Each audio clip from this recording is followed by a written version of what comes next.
தலைவர் இன்று செயல் வீரர் கூட்டத்தில் உரையாற்றியிருக்கிறார். அவர் உரையை பொறுத்தவரையிலும் தெளிவாக தமிழகம் வளம் பெற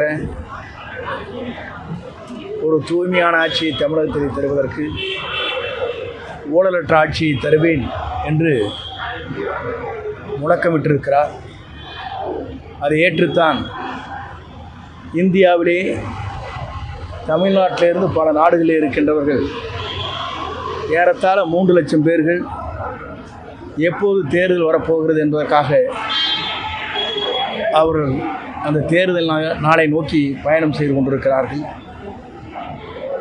அந்த தேர்தல் நாள் அறிவித்தவுடனேயே 3 லட்சம் பேர் தமிழ்நாட்டில் இருக்கின்றவர்கள், பல்வேறு மேலை நாடுகளில் இருக்கின்றவர்கள் இங்கே வருகை தந்து வாக்களிக்க இருக்கிறார்கள். இது உலக வரலாற்றில் நம்முடைய தலைவர் ஒருவருக்கு மட்டும்தான் அந்த புகழ் இருக்கிறது என்பதை மகிழ்ச்சியோடு தெரிவித்துக் கொள்கிறேன். நன்றி, வணக்கம்.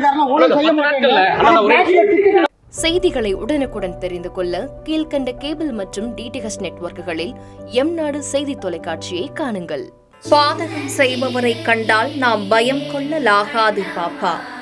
மோதி மிதித்து விடு பாப்பா, அவர் முகத்தில் உமிழ்ந்து விடு பாப்பா. அண்மை செய்திகளை உடனுக்குடன் தெரிந்து கொள்ள இணைந்திருங்கள் எம்நாடு தொலைக்காட்சியுடன்.